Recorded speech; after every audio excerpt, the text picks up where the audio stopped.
안녕하세요. 유마지기 유창길 원장입니다. 오늘은 생물학적 제재에 대한 두 번째 시간이 되겠습니다.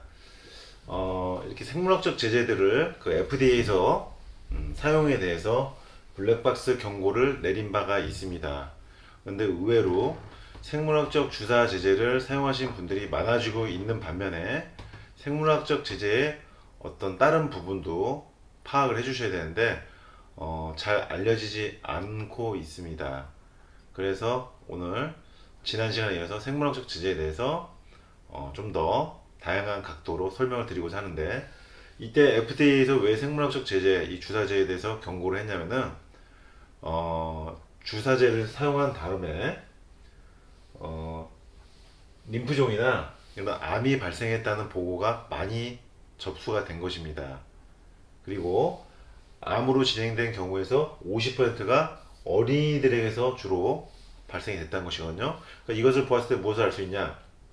생물학적 주사 제제는 림프종이나 암과 같은 상황이, 안 좋은 상황이 발생되기도 하고, 그런데 그 상황은 어린이들에게서 또 자주 나타나기 쉽다. 지금 이 보고를 보면은요, 그것을 일단 파악할 수 있죠. 그러면은 생물학적 제재에 대해서 이제 좀 더 지난 시간에 이어서 두 번째 시간으로 이제 말씀을 드리겠습니다.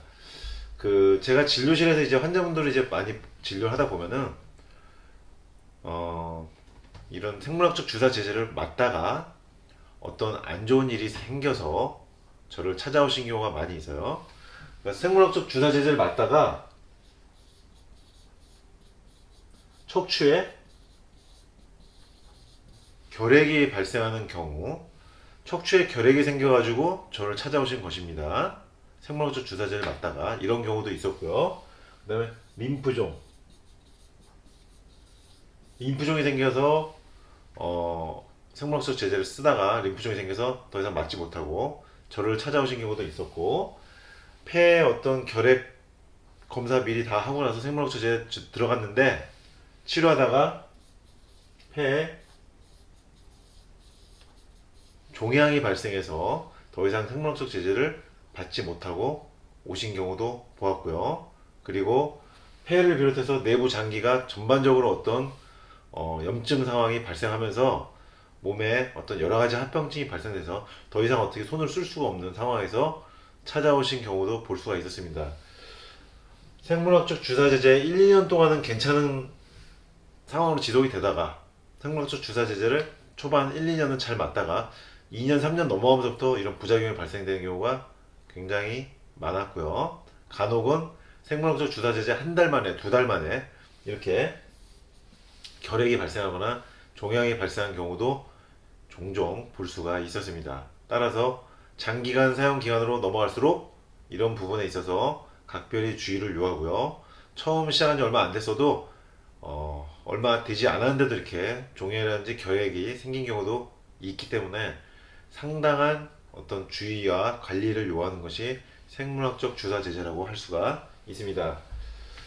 이제 문제는 생물학적 주사 제제가 최신 치료법으로서 대두가 되면서 최근에 사용량이 많이 늘어나고 있는데, 제가 진료실에서 환자분들 생물학적 제제 부작용이 발생돼서 이제 오시는 분들만 이제 보기 때문에 부작용에 대해서 이제 잘 파악을 하게 되는데요.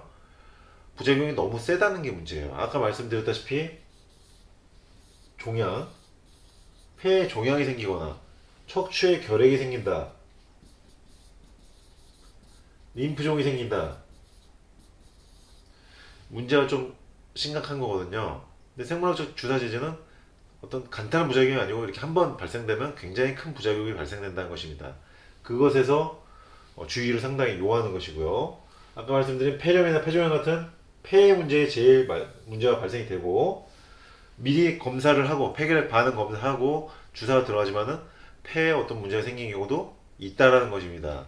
그러니까 폐에 가장 많은 문제를 발생하고, 그 다음에 많이 나타나는 부작용은요, 생물학적 주사제를 맞고 나서 그 피부 부위가 막 벌레를 수십 마리한테 물린 것처럼 발진이 나타나거나 면역력이 완전 바닥으로 내려버리는 치료가 바로 생물학적 주사제이기 때문에 감염에 취약해서 각종 감염에 의한 합병증이 발생돼서 생물학적 주사 제제를 못 맞는 경우도 발생하고요. 그다음에 아까 말씀드린 종양, 그리고 간혹 루푸스가 발병된 경우도 있고, 간 기능 이상, 백혈구하면서 고열이 발생하면서 결국 마지막 부작용까지 진행되면은 내부 장기들이 다 침범되면서 전신으로 부작용이 나타나는 전신 쇠약 상태. 입원해서 치료해야지 겨우 몸을 추스를 수 있는 상태에 부작용이 발생하는 경우도 있다는 것입니다. 이런 경우는 차라리 스테로이드와 면역제제만 복용하면서 관리를 했더라면 오히려 더 이 정도 상황까지는 안 갔을 텐데 라고 생각 들 정도로 부작용이 나타나는 환자분들을 저는 진료실에서 많이 볼 수가 있었습니다. 지금 이제 정리해보면요, 그동안 제가 봤을 때 가급적 생물학적 제제는 어린이들보다는 건강한 성인, 그래도 물론 류마티스 질환이 있지만 그래도 건강하다고 판단되는 나이의 성인에게 단기간 가급적 단기간 사용되시는 것이 추천되어야 할 것이라 생각하고요. 체력 자체가 아주 약한 분들의 경우는 생물학적 주사 제제 이후에 안 좋은 상황이 발생된 경우를 많이 보았습니다. 그리고 젊은 연령층이라고 하더라도 장기간 사용 시에는 어떤 부작용이 발생되는 경우를 많이 볼 수가 있었기 때문에 가급적 생물학적 제제는 급한 상황일 때 염증을 빨리 잡기 위해서 최단기간, 가급적 최단기간 짧게 쓰는 것이 좋지 않나라는 개인적 의견입니다. 그리고 40대 이상은 가급적이면은 그냥 약물 치료로 하는 것이 좋지 않나. 왜냐면 40대 이상 연령층에서 생물학적 제제를 사용하다가 안 좋아진 경우를 제가 진료실에서 너무나 많이 보았기 때문에 제 개인적 의견을 말씀 또 드리고요. 지금 정리해보면요, 체력이 아주 약하고 면역력이 극도로 떨어져 있는 상태에서 생물학적 제제를 맞은 고령의 또는 어린이들 반응이 안 좋다는 것입니다. 제가 그동안 진료실에서 생물학적 주사 제제를 맞다가 부작용 오신 분들만 보기 때문에 이런 사례들이 저에게 수집이 되어 있는 것인데, 정리하면 가급적 어린이들은 안 맞는 것이 좋을 것 같고, 너무 고령 40대 이상 고령도 안 맞는 것이 좋을 것으로 판단이 되고, 그리고 가급적 젊고 건강한 연령층에서 단기간 맞는 것이 좋을 것 같고, 중간중간에 각종 변화사항이나 부작용들이 발생하지 않는지 면밀하게 검토를 하면서 관리를 해야지 되는 것이 생물학적 주사제제의 치료법이라고 제 개인적으로 진료실 경험으로, 임상 경험으로 판단을 합니다. 참고하시고요. 생물학적 주사제제는 정말로 가급적 필요한 상황에서 안전하게 최소한으로 단기간에 건강한 연령의 젊은 층에서만 단기간 사용되는 것이 좋을 것으로 판단된다고 제 개인적 생각을 말씀드립니다. 이상 생물학적 제제에 대해서 지난 시간, 이번 시간 두 번에 걸쳐서 말씀드렸습니다. 류마지기 유창길 원장이었습니다.